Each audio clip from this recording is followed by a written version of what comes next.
That was kind of lackluster, but I mean, it's like 1 o'clock in the morning and I'm doing this review, so uh, if I'm like a little bit quiet or something, it's because I'm getting tired. I want to do this review before I did it tomorrow because I lose all thoughts, even though I do have it all on this note right here. I have all my notes right here that I had on my phone, but then I had to transfer them over here. But anyway, we're going to be talking about Part 7 of Friday the 13th. I thought it was pretty mediocre, and I think it could have been a lot better, and it's just one you can just skip over, to be honest. But we're going to go over those reasons why, and I'm going to give the verdict at the end. So, this should be a really quick review, because I want to get to bed really quick. Quack. But I want to get to bed really fast, and I want to just get through this really quick. So, I hope you guys can understand that, and I'm going to go through all these and explain a little bit about them. So, first off, why doesn't, basically at the beginning of the movie, she sees Jason, but everybody else in the movies knows about Jason. But for some reason, she doesn't know about him, and she can't tell anybody. But then when she reads an article about him, she's like, "Oh yeah, Jason. Oh yeah, thanks." This movie does have a lot of new things, especially like the girl's telepathic powers. She basically just has telekinetic powers. So they try to do that, try to make like something new out of it. Not just traditional like 1 through 4. Like just like a bunch of kids, and there's always gonna die. But it doesn't really work. I mean, there's some pretty good parts to all this telekineticacy, but it doesn't really work like 6. 6 is mostly based off of comedy, and that's like throughout the whole movie. This is also throughout the whole movie, but it doesn't outweigh anything that was different. I mean, 6 had also kind of the same thing with like all the campers and stuff like that, but it had reinvented the wheel. It had done something completely different. This only was just partially with one character, so I felt that it wasn't such a big change as what 6 had done. And that's why I feel like it just feels like one of the other 4. I mean, except that she has telekinetic powers. I mean, yeah, she fights off Jason and all that stuff with them, but I mean, it's not like as motivating and as such a big thing as like the comedy in 6. So I mean, it's just losing, and maybe that doesn't make sense to you guys. Well, I don't know. I don't know what can make sense to you guys. And also, aren't these movies supposed to be like kind of like real life? I mean, they're supposed to like really feel like these things can actually happen. Well, I mean, when it gets farther into the series, and yeah, it's kind of stretching it. But I mean, don't they mostly seem like nothing else is really that strange around? 6, I didn't get that, and all the other ones I didn't get that. Even 5. But I mean, this one has telekinetic powers. This doesn't make any sense at all. It's honestly, it's so mind-boggling. Oh yeah, one thing that I have to really commend them on is how Jason looks, and I feel like the guy who played him, Kane Haber, I feel like he portrayed Jason the best out of every other Jason in this entire franchise. I feel like he portrayed him the best, and he's easily one of the best performances inside this whole movie, even though he doesn't say a word.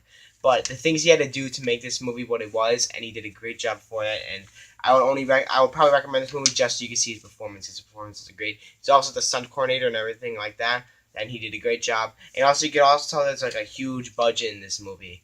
And I think the director and the filmmakers actually really tried with this movie and tried to make it really good, which probably that'll change the verdict because I was gonna give it a thing, but then I have to bump it up because how much of the effort that the people who created the movie, who play Jason, and just did a great job, except maybe the actors, because the actors I hate them. I mean, I don't hate them, but I mean everybody in this movie is complete.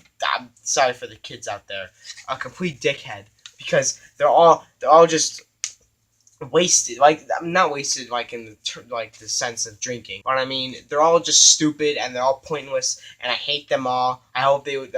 This is the one movie that I actually root for Jason.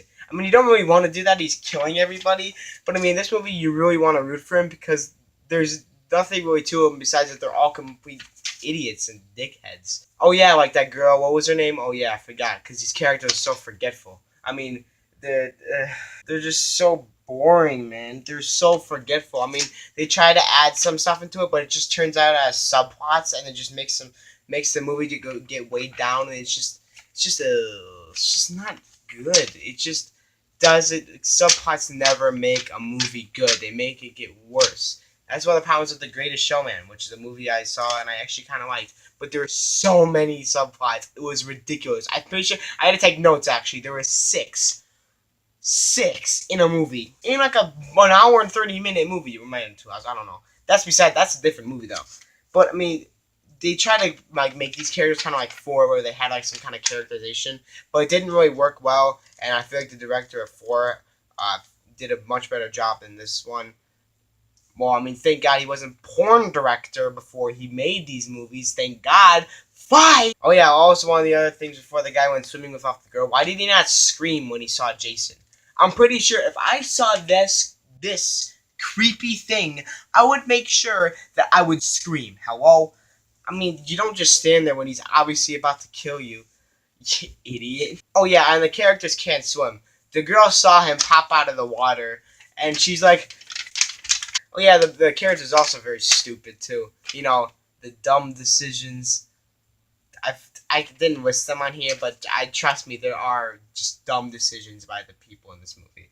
Also, yeah, also the doctor is another subplot, and like he was like doing tests on the girl and stuff, like all the stupid stuff in this movie. But he was just doing like tests on the girl, and that was just a whole different subplot. And then he actually pushed the mom in front of Jason so that she would die first, so he wouldn't die. What a complete dickhead! This is what I'm talking about. Like everybody's just dumb in this movie, and they're all forgetful.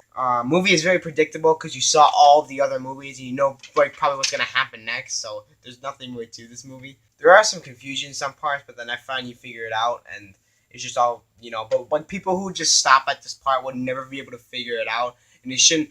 It's a horror movie. You don't need this. You don't need that. Oh, but I have to give some props. There are some pretty good scares, even though the deaths are pretty forgetful. Probably because the MMA, but they're the ones who block out most of this movie, so you can't really, get the full kills and all that stuff, which sucks. It's rated R for a reason. Hello. But there are some scary moments in this, especially the atmosphere. The atmosphere is, of course, great. If there's one thing you can get off of Friday the 13th, is the atmosphere, and it must be good, or else it's just dumb. Oh yeah, okay. There's way too many sex scenes in this movie. Can I just say it? There's just so many, and like I said before in the last review, you don't need a bunch of nudity to make your horror movie or any kind of movie good. It's just another part of the movie that's not necessary at all, especially like sex scenes. You just don't need them. Look at 6. I don't think there was not one sex scene, and then I don't think that's a double negative. I'm pretty sure. I don't think, and not. I don't think there was one sex scene or nudity scene in the entire 6 movie, and that's fans' favorites. So you don't need it. So yeah, basically here comes the verdict. I'm gonna give this movie a 3.5 out of 10. But actually, since I realized that Kane Hodder and the filmmakers they put a lot of effort into this movie, I could tell, especially the way that Jason looks, and there are some components and the atmosphere to it. But it's just overweight on a flawed concept and all that. And might just go down to a 3, and I might just change it to a 3.5. But really what I'm going to give it is a 4 out of 10, and that's the highest of it. I'm not going any higher than a 4 out of 10, because this movie does have a lot of flaws. And the flaws cannot be, dealt with, because there's only a few good parts in it, so it's not going to overweigh anything. So basically, this movie is a 4 out of 10. And might even bring it down to 3.5, because I don't think this movie was that great. You could skip over it if you want to. Going at 12 minutes right here, probably because I'm talking so slow and these notes slow me down. But hopefully when I edit this video, it'll be very quick to edit. Thank God. Hopefully, I just don't want to spend too much time in this. Anyway, thank you guys so much for watching. I'm going to go to bed now, and I'll see you guys next time.